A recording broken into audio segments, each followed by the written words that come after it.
not curse the only thing you have. Don't complain about the only thing you have, which is seed and soil, sunshine, rain, miracle, and season. But start changing and processing and evaluating things like recovering today, and this process of change will take off for you. You will not believe what can happen in such a short period. Next subject, personal development.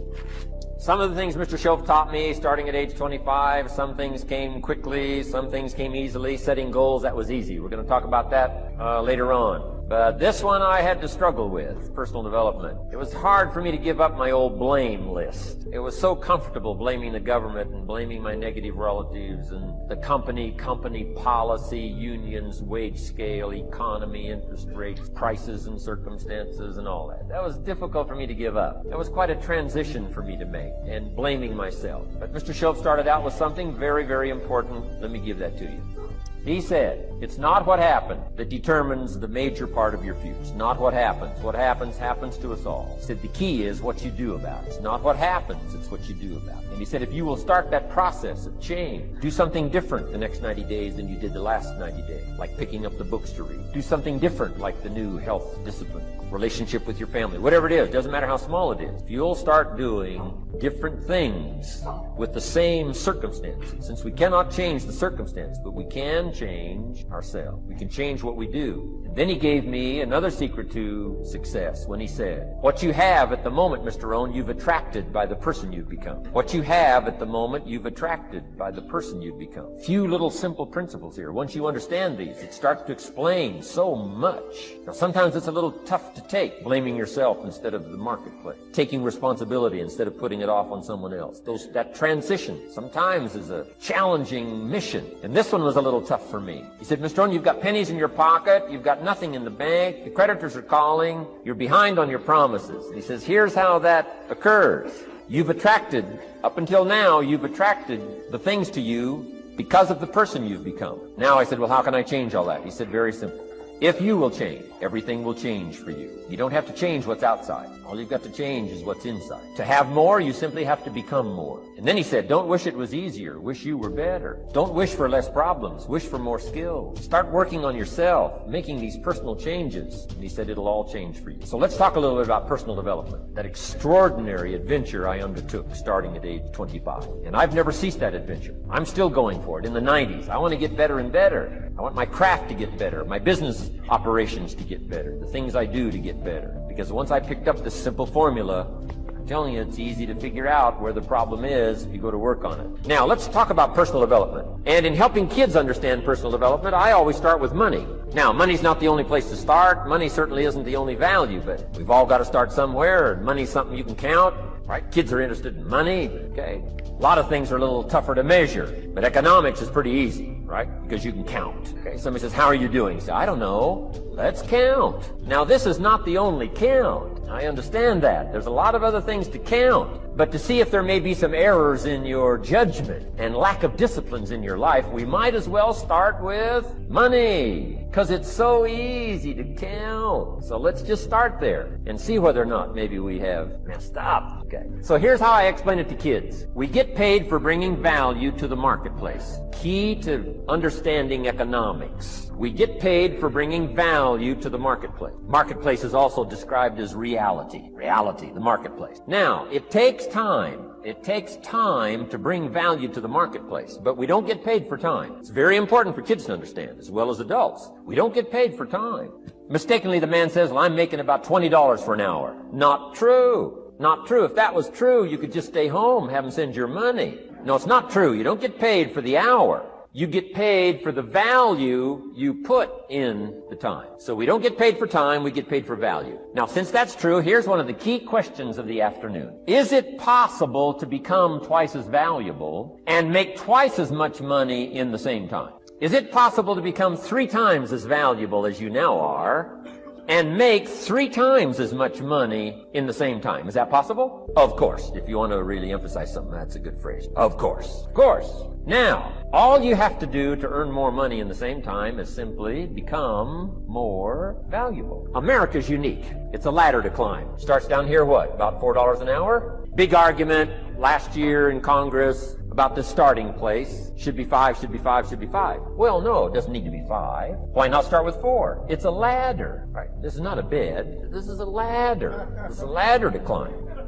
Starts at $4. Now somebody said, well, should be 5, should be 5. Well, maybe. If you're going to stay at the bottom for the rest of your life, it probably should be 5. But that's kind of a pitiful way to live. Start and not grow. Start and not change. Start and not become more valuable. Hey, the whole scenario of life is to start, number 1, and what? Become more valuable, number 2. So America's a ladder to climb. Starts at $4 an hour, and the more valuable you become, you just keep moving up the ladder. Top income last year, what? 52 million? Guy that runs Disney. Would a company pay somebody for 1 year's work $52 million? And the answer is, of course. This is one of those of course places. Of course.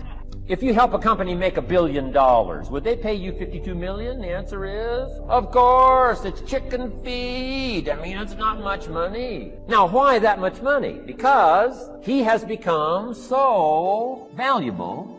Now, why would we pay somebody only $4 an hour? They're not very valuable to the marketplace. Now, we got to make that distinction, to the marketplace. Might be a valuable brother, a valuable member of the community, valuable member of the church, valuable member in the sight of God, to the human family, of course, those kind of values. But to the marketplace, which is called what? Reality. Reality is, if you're not very valuable, you don't get much money. Those are called the fact. I mean, that's how that is. Well, then how do you get more money? Simple answer. Somebody says, well, I'll go on strike for more. Well, here's a major problem with that. Here's a major problem with that. You can't get rich by demand.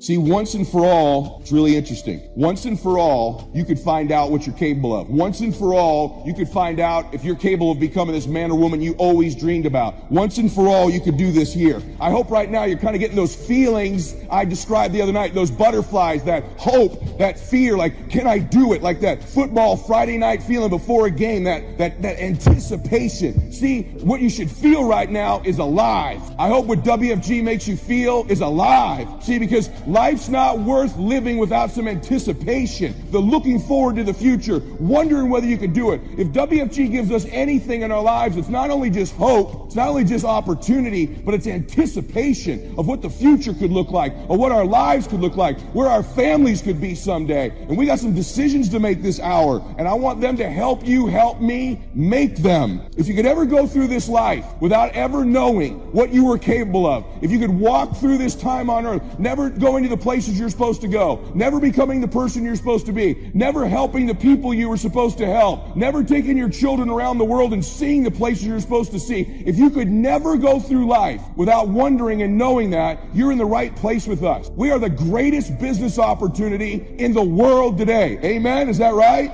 See, in your life, you're going to get what you tolerate. Stop tolerating for these people who have believed in you all your life, an inferior life for you. Stop allowing God to bless you and give you all this giftedness and opportunity and settle and tolerate less. For those babies that are sitting here with you, your children and grandchildren, stop being willing to tolerate less for them. Don't tolerate it anymore. Yeah, you got to give it your best, but it starts making a decision that this is over. I don't tolerate this life anymore. Pretty good's not good enough for my family. Pretty good's not good enough for my grandmother. Pretty good's not good enough for my grandpa, my parents, my future children. Pretty good ain't going to get it done for this family. Now I hope you hear them whispering to you, he's right. You can do this. You're great. You're special. You were born for a reason. I hope you can feel that. Life's going to give you ultimately what you'll fight for.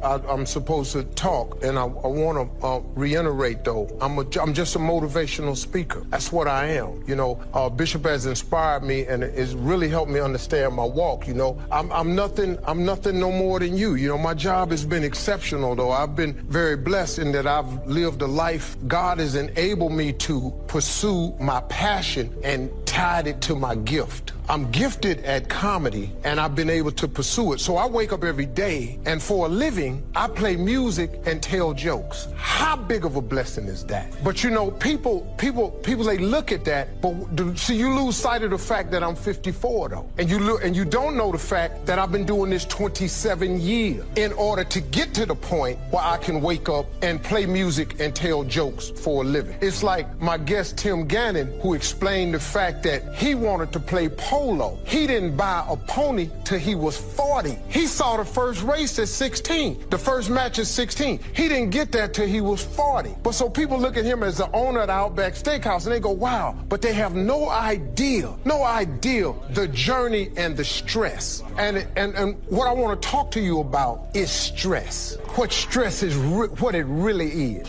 How it's necessary if you're planning on getting to where you're trying to go to. See, stress is God's way of training you. It's preparation. But what most people do is, see, once you get stressed, you don't want that no more. So now you give up. You through. I'm stressed, so I don't want it. Nobody likes stress. You know, I work with a trainer. I have to work out. You know, 54, I'm supposed to, really, I ain't nothing fly, nothing like that. Really, I am, but, you know, I'm not, you know, you've been to your reunion. And you didn't know who was talking to you because you was going, whoa.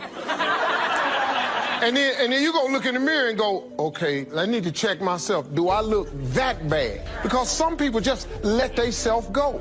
But you got to, in order to develop and to change and to grow, stress is necessary. So you got to be willing to go get it every day. There's a story my father told me all the time. Now, I've heard it several different ways, but I'm just telling you the way my daddy gave it to me. He said, son, he said, every morning on the plains of the eastern Serengeti Desert, there arises a gazelle that realizes that he must run faster than the fastest lion, or he will be eaten and he will die that day. On that same desert arises in the morning a lion that realizes that he must run faster than the fastest gazelle, or he will starve and he will die that day. He says, son, the moral of the story is, no matter who you is, when you wake up in the morning, you needs to be running. No matter, and he said, no matter who you is. This proper grammar is who you are, but my daddy didn't do that, and I was comfortable with it. And so what he taught me was a work ethic of how to work. In order to get to where you want to go, you got to put yourself under some stress, though. See, stress is necessary. God is a trainer. This is what I done learned about it. And all I can tell you is, you know, how I got to be who I am. That's all I can share with you. I got no other stories for you. He got me to this point because from so far from what I done gathered in the process I'm in, he wants me to share my story with those that's still trying to get there. And at 40, you can still buy the pony. I was saying, drink, Rock, drink. Drink, Rock. I'd have gone and get him some more if he'd asked me to. Then pretty soon the phone rang. It was the general manager. And I answered the phone. I said, hello? He said, young boy, this is Mr. Klein. I said, I know. He said, Rock can't finish his program. I said, I know. He said, would you call one of the other DJs in? I said, yes, sir. I said to myself, he must think I'm crazy. I called my mom and my girlfriend, Cassandra, said, y'all come out on the front porch and turn up the radio. I'm about to come on the air. I waited for about 20 minutes, and I called him back. I said, Mr. Klein, I can't find nobody. He said, young boy, you know how to work the controls? I said, yes, sir. He said, go in there and segue the records, but don't say nothing here. I said, yes, sir. I couldn't wait to get old Rock out of the way. I put on a fast record. I said, look out, this is me, LB Triple P. Les Brown, your platter playing papa. There were none before me, and there will be none after me. Therefore, that makes me the one and only. Young and single, love to mingle, certified, bona fide, indubitably qualified to bring you satisfaction and a whole lot of action. Look out, baby, I'm your love man. I was hungry. I was hungry. Get old man a round of applause. I was hungry. I was hungry. You gotta be hungry. Shake someone's hand on your right and left all around you and say, you gotta be hungry. You gotta be hungry. To get those dreams out of your head and step into your greatness, you got to be hungry. To get those ideas, that talent, that gift out of your system, you got to be hungry. To get up off the canvas of life and understand what Willie Jolly meant, that a setback is a setup for a comeback. You got to be hungry. People that are hungry are willing to do the things today others won't do in order to have the things tomorrow others won't have. How many of you got value out of what you've heard thus far? Raise your hands, please. Very good.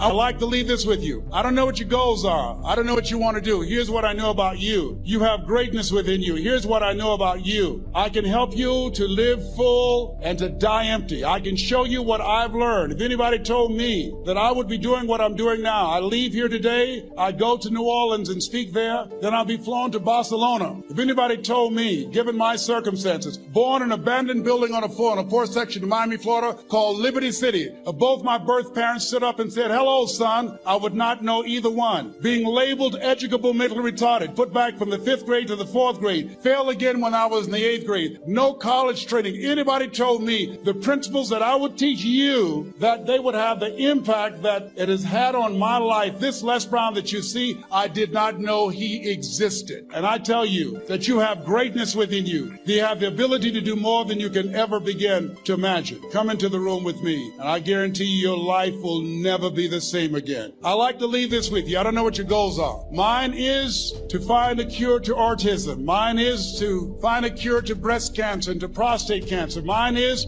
to work with our youth and to reduce the recidivism rate in our prisons and help young people learn how to become an asset to our society rather than a liability. Mine is to train speakers to become great communicators, to speak from their heart, not their heads, and teach them how to impact and create a new conversation so people can see the possibilities of life and overcome the possibility blindness that held me hostage for 14 years. I don't know what your goals are, but here's what I know about you, and I don't know you. You've got greatness within you. And I like to leave this with you, something my mother used to love to hear me say. Leslie, yes ma'am, mama. Say that thing for me, boy, that makes me feel good. I dedicate this to you, to the greatness in you, and to the dream that you showed up on the planet to produce. And it's simply this. If you want a thing bad enough to go out and fight for it, to work day and night for it, to give up your time, your peace, and your sleep for it, if all that you dream and scheme is about it, and life seems useless and worthless without it, and if you gladly sweat for it and fret for it and plan for it, and lose all your terror of the opposition for it, and if you simply go after that thing that you want with all of your capacity, strength and sagacity, faith, hope, and confidence, and stern pertinacity, if neither cold poverty, famish, or gulch, sickness or pain of body and brain can keep you away from the thing that you want, if dogged and grim you besiege and beset it, with the help of God you'll get it. God bless you. God bless your dream. God bless peak potentials.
I'm nothing no more than you. You know, my job has been exceptional, though. I've been very blessed in that I've lived a life.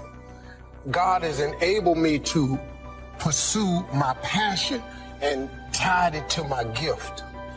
I'm gifted at comedy, and I've been able to pursue it. So I wake up every day, and for a living, I play music and tell jokes. How big of a blessing is that? But you know, people, they look at that, but see, you lose sight of the fact that I'm 54 though. And you don't know the fact that I've been doing this 27 years in order to get to the point where I can wake up and play music and tell jokes for a living. It's like my guest Tim Gannon, who explained the fact that he wanted to play polo. He didn't buy a pony till he was 40. He saw the first race at 16. The first match at 16. He didn't get that till he was 40. But so people look at him as the owner of the Outback Steakhouse and they go, wow, but they have no idea the journey and the stress. And what I want to talk to you about is stress. What stress is, what it really is. How it's necessary if you planning on getting to where you're trying to go to. See, stress is God's way of training you. It's preparation. But what most people do is, see, once you get stressed, you don't want that no more. So now you give up, you through. I'm stressed, so yeah, I don't want, nobody likes stress. You know, I work with a trainer. I have to work out. You know, 54, I'm supposed to, really, I ain't nothing fly, nothing like that. Really, I am, but, you know, I'm not, you know, you've been to your reunion. And you didn't know who was talking to you because you was going, whoa. And then you gonna look in the mirror and go, okay, I need to check myself. Do I look that bad? Because some people just let themselves go. But you got to, in order to develop and to change and to grow, stress is necessary. So you got to be willing to go get it every day. There's a story my father told me all the time. Now, I've heard it several different ways, but I'm just telling you the way my daddy gave it to me. He said, son, he said, every morning on the plains of the eastern Serengeti Desert, there arises a gazelle that realizes that he must run faster than the fastest lion, or he will be eaten and he will die that day. On that same desert arises in the morning a lion that realizes that he must run faster than the fastest gazelle, or he will starve and he will die that day. He said, son, the moral of the story is, no matter who you is, when you wake up in the morning, you needs to be running. Find a way to win in spite of the crazies that are out here. The old saying, well, you can take a horse to the water, but you can't make him drink. Oh, no, that's not true. That's not true. You expose them to the right communication, information, and algorithms, and whatever else stuff out there that we're not even aware of. And not only would he drink, he'd jump in the water.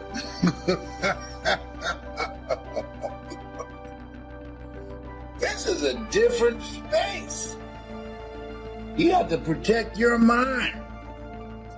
So, here it is. Stop knocking on an open door. You have the power.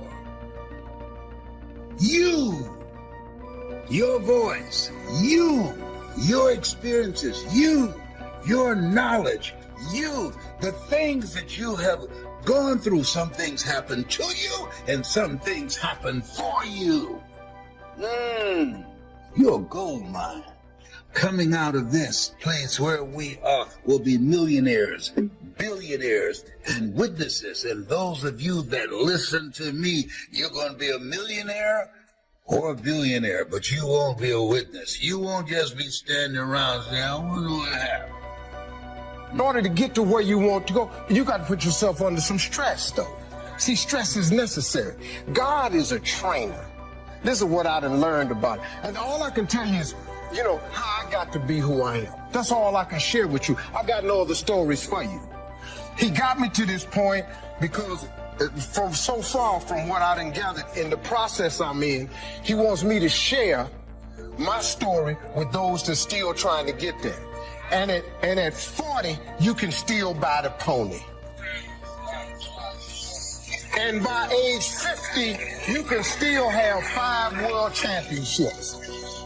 But you got to be willing to get under some stress. See, stress is necessary. It's like, I can't believe what Bishop was talking about, because I had prepared this whole thing. And it's just amazing how he is, man. God be doing. See, that's what I've learned. God cold. He do. He tricky with it. He got moves you won't even. 3 of the things I was gonna talk about, he talked about. Now I got scared to talk. Cause you know, I mean, I'm up here, you know, following the greatest preacher of all time with similar subject matter, but I have a different take on it, cause I had a different walk. So you see, the part he was talking about, that seed. See, I'm a seed, I really am. But a seed has to be planted. A seed got to have dirt put on top of it. If you take a seed and throw it on the concrete and walk off, the sun just burn it up. But guess what? Logically, in my mind, it doesn't make sense that to grow something, you should dig a hole, put it down in there, and cover it with dirt. Logically, that don't make no sense to me. But oh, though. See, dirt is necessary for growth and development. Dirt builds character. Dirt gives you the push-through factor. Dirt makes you come with it when you don't feel like coming with it no more. And you get dirt in a lot of different ways.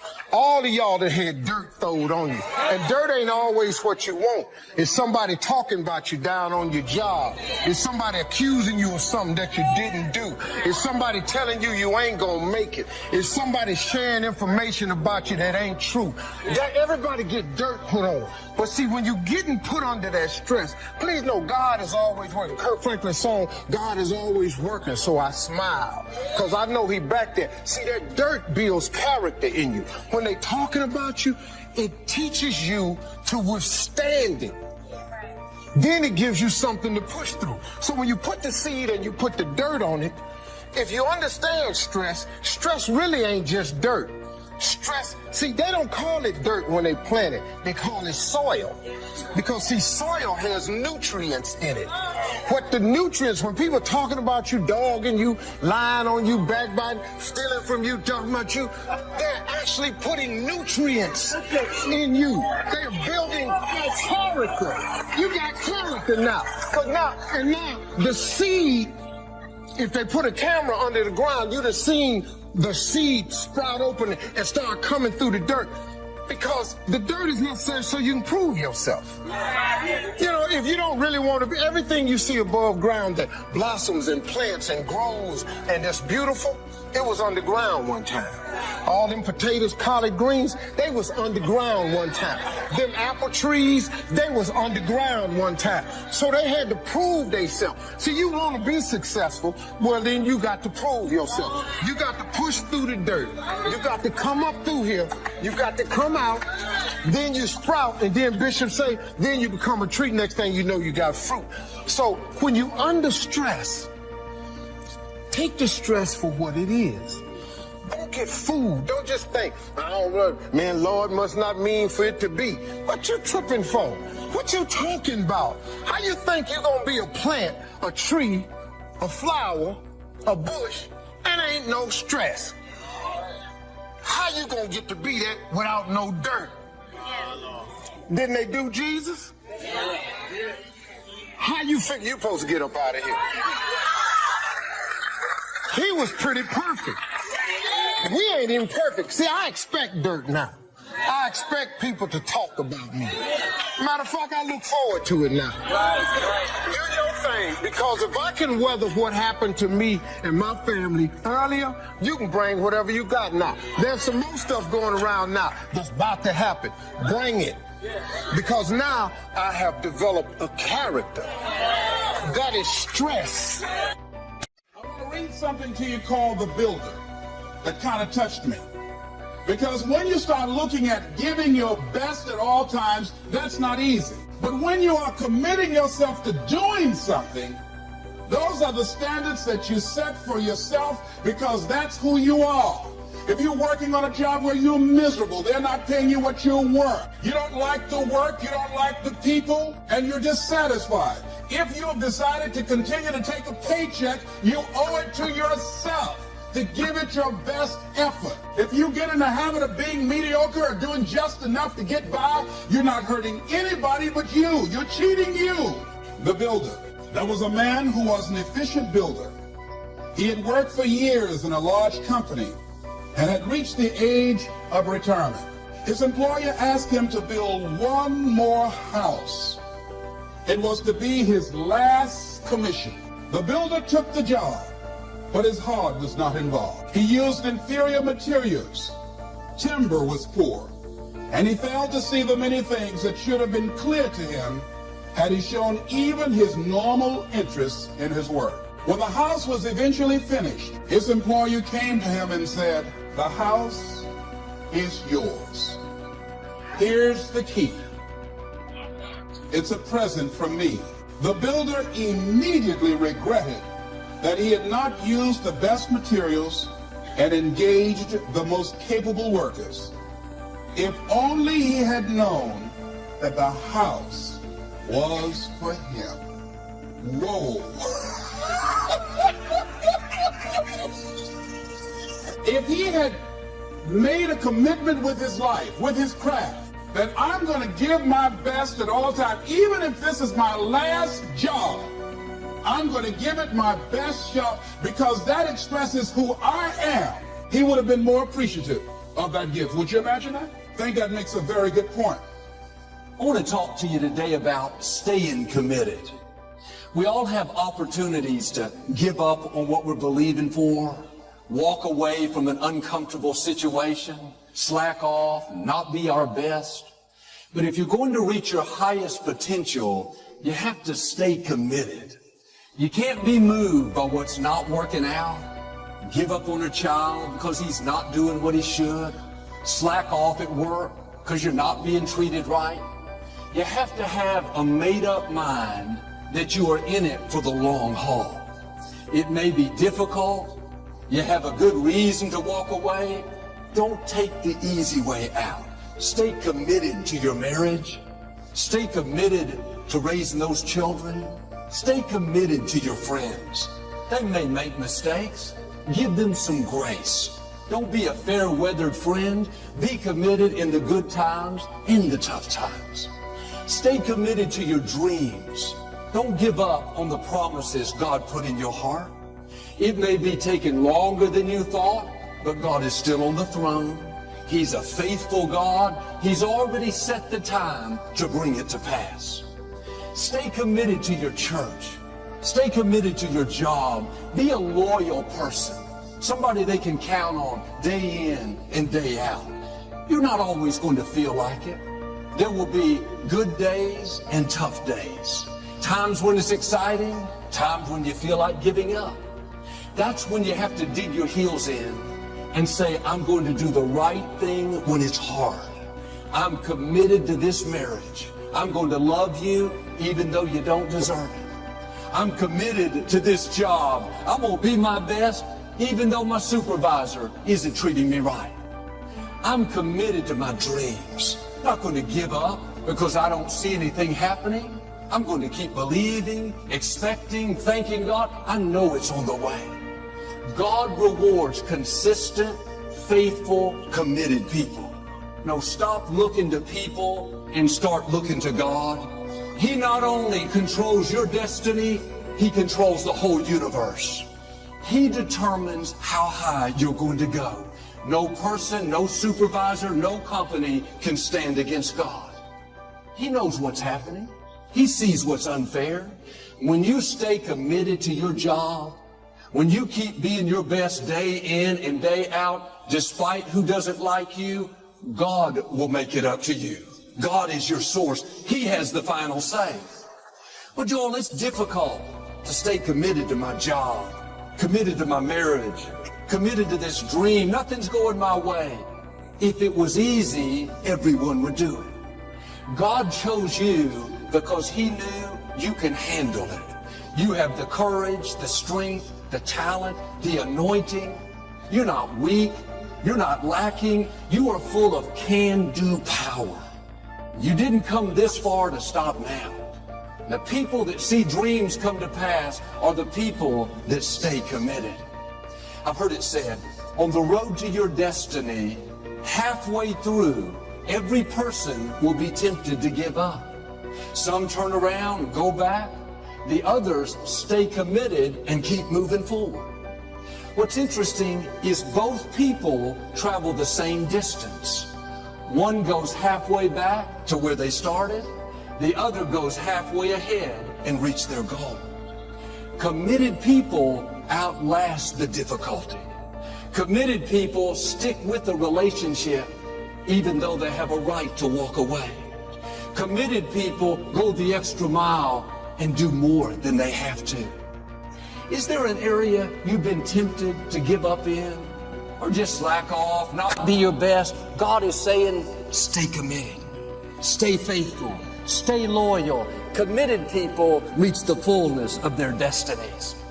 You have to understand why you're going through the period that's causing you to make you want to give up. See, the devil has one mission only, is to rob you of your destiny. That's the devil's only job. If he can get you to give up, you have been robbed of your destiny. If he can get you to become a criminal, he robs you of your destiny. If he gets you to never follow your dream, chase your dream, he robs you of your destiny. If he causes you to think that this is all my life is, he has caused you to rob you of your destiny. You just have to understand that Satan has one job, to rob you of your destiny. When you have thoughts that are negative, that's not God. That's Satan. He's doing everything he can to keep you from being who God made you to be. You got to get focused, man. You got to understand that this hard time that you're going through is everything you're going through is preparing you for what you ask God for. Every trial and tribulation you go through prepares you for the life God has for you. All the hard times. First of all, let me just say just one last thing. Now I got to take this picture.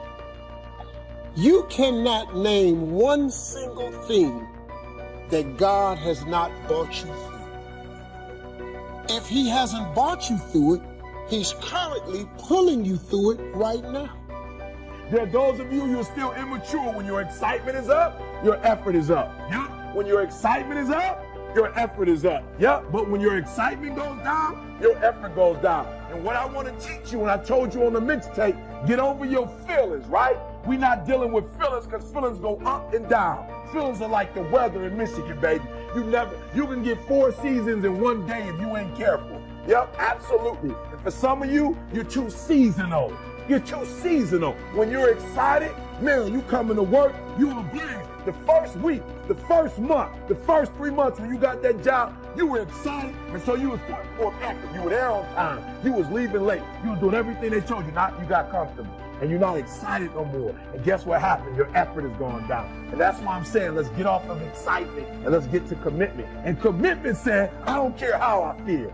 Commitment said, I don't care how I feel. I don't care if I'm excited. I don't care if I'm pumped up. I don't care if I'm fired up. Listen to me very closely. I told you, life ain't no crystal stair for me. And everything don't always go well. So then why am I doing TGIM and I always look excited? Because I'm committed.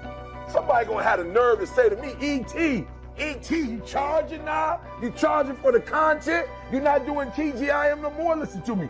You know I'm doing TGIM. Why? Because I made a commitment. I don't owe nobody nothing. I'm doing this because I made a commitment. I made a commitment to the world that I was going to provide motivation and inspiration and empowerment. So do me a favor. Get off of that feeling stuff. Get off your excitement. You don't have to be excited. You made a commitment to that job. Did nobody force you to take that job. You signed your name on the dotted line. Eric, I'm not feeling my marriage. I'm not excited anymore. It had nothing to do with excitement. You made a commitment in front of her mama, in front of her daddy. You made a commitment in front of his family. You made a commitment in front of God. You made a commitment in front of that pastor, in front of that priest. You made a commitment. Now it's time to put up.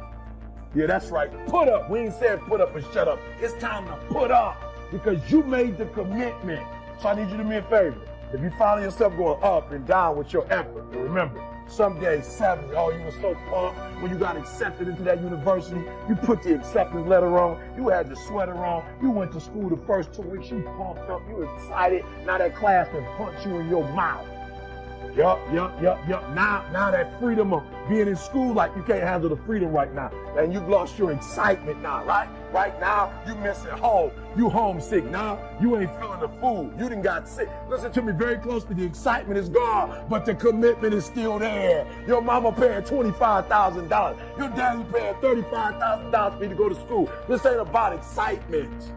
This is about commitment, guys. So I want to help you out. What's the gap, E.T.? What's the gap, E.T.? E.T., why am I not great? E.T., why am I not doing great things? You. Nobody else can change your life, alter your ambitions, pave a golden road for you. But you can. It's up to you. Be responsible for yourself. Learn to reap the harvest without complaint. This is a sign of growing maturity. And here's where it comes from: taking full responsibility. Take full responsibility for everything you do. Be responsible to yourself. It's your crop. Whatever your paycheck is, take full responsibility. You say, well, it's my employer. No, it's not your employer. You can become twice as valuable, 3 times as valuable. You could slack off, take the easy way out, but what you can't see is there's a double portion up in front of you. Stay committed when it's hard. Do the right thing when the wrong thing is happening. Keep loving that man, that woman, even though they don't deserve it. When you stay loyal, consistent, faithful, a double portion is coming. Double favor, double honor, double resources. God will pay you back for staying committed. But this double portion isn't for everyone. It's not common. It's not ordinary. It's for people that do more than they have to. For people that go the extra mile. For people that don't give up when it's not exciting. It's for people like you, people that stay committed.